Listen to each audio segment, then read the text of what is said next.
안녕하세요. 나답게 살아가는 사람들을 위한 나다움 인문학교를 운영하는 나교장 안상현입니다. 예, 오늘은 애니어그램 1번부터 9번 중 9번 유형의 소통 방식을 좀 알아볼까 합니다. 9번을 좀 더 이해하고자 하시는 분들은 9번 특징을 설명한 영상과 그리고 9번의 일하는 방식을 또 촬영한 영상이 있으니 참고적으로 보시면 좋겠습니다. 자, 중요한 특징을 알아보는 것에서부터 출발을 해야 되겠죠. 자, 9번 유형은 힘의 중심 세 가지 중 어디에 해당하죠? 네, 머리, 가슴, 장형 중 장형입니다. 그러면 장형의 기본적인 특징을 우리가 떠올려 볼 필요가 있습니다. 그리고 9번 유형이 가지고 있는 가장 중요한 특징, 별명이 뭘까요? 네, 평화주의자죠. 평화주의자. 장형의 본능 중심을 가지고 있으면서 평화주의라는 어떤 평화를 추구하는 그런 중요한 가치를 갖고 있는 사람이 어떻게 소통을 할까? 이제 이렇게 바라보면 되겠습니다. 네, 평화로워 보이는 사람. 이 사람들은 기본적으로 대화할 때 어떤 느낌이죠? 네, 말 그대로 평화롭죠. 편안하죠. 잔잔한 호수 같은 느낌이죠. 무언가 돌을 집어던졌다고 해서 그 호수가 뭐 어떻게 잘못될 것 같지 않잖아요. 예.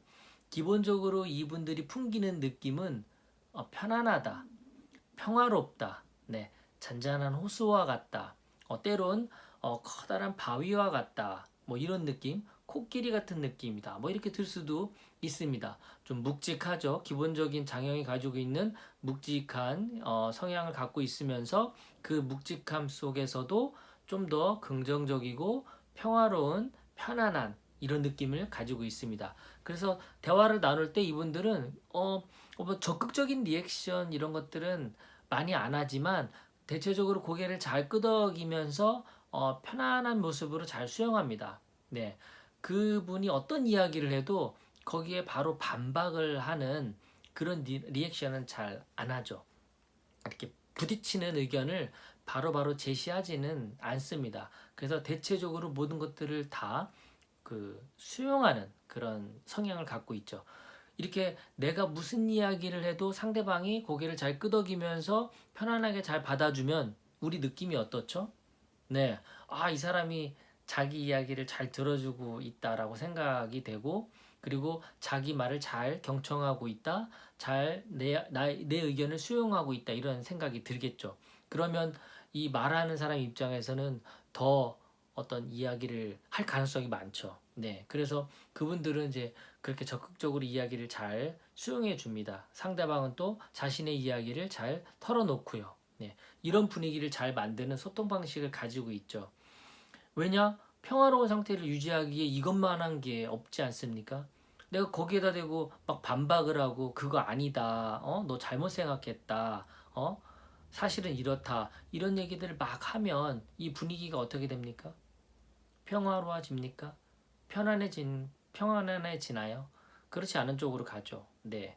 그래서 이제 기본적인 그런 성향이 있는 거고, 물론 이제 의견을 묻고 어떻게 생각하냐라고 얘기해 보라고 한다면 자신의 이야기를 할 겁니다. 하지만 직설적으로 강하게 부딪히기보다는 뭐 내 생각에는 이렇다, 이렇게 생각한다, 이런 식으로 상대방 의견을 수용하면서 내 의견을 조금 더 자연스럽게 표현하는 이런 방식을 선호하는 경향이 있습니다.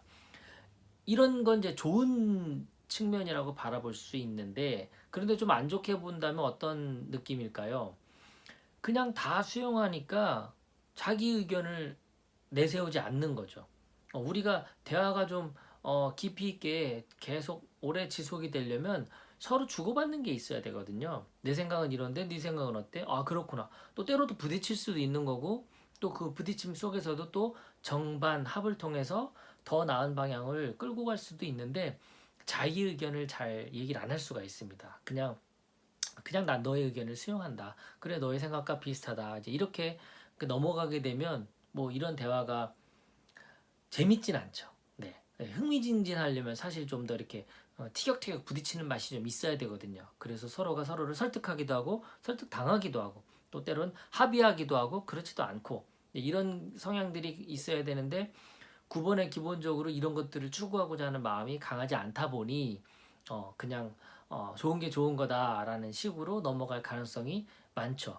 그래서 9번 분들하고 오랜 시간 대화를 나눴지만 정확하게 이 사람이 누군지를 알 수는 없는 그런 상황이 빠집니다. 뭘 좋아하는지, 뭘 잘하는지, 뭘 원하는지, 뭘 하고 싶어 하는지를 우리가 구체적으로 알 수 없는 그런 상황이 될 수도 있다는 거죠. 그래서 뭔가 이렇게 딱 속 시원하게 그 속마음을 드러내지 않는 그런 성향이 대화 패턴에서 나타날 수 있는 겁니다.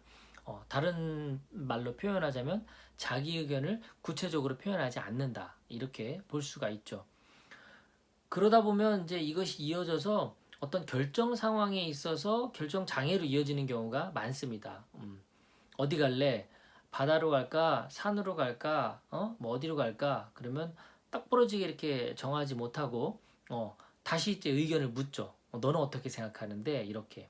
이런 모습은 마치 그 2번 유형하고도 비슷하죠. 2번 유형도 그 자기 그 생각을 바로바로 표현 못하는 그런 경향이 있거든요. 그래서 상대방 의견을 묻고 상대방 그 의견을 이렇게 따르려고 하는 경향이 있는데 9번도 마찬가지로 그런 경향이 있습니다. 그런데 그 출발점이 욕구가 조금 다른 것은 2번 입장에서는 내가 너의 의견을 따라주고 너가 원하는 걸 해주니까 나는 너에게 필요한 존재지 이렇게 접근하는 방식이고 9번 입장에서 의견을 제시하지 않는 것은 너의 의견과 내 의견이 부딪혀서 갈등 상황을 만들고 싶지 않으니까 내가 너의 의견을 수용할게 이제 이런 식으로 가는 거죠. 그래서 겉으로 보기에는 비슷해 보이는 행동이지만 그 출발하는 욕구는 다른 상황이라는 것을 우리가 계속해서 이해하는 것이 애니어그램에서 성격 유형을 이해하는 좋은 방식입니다.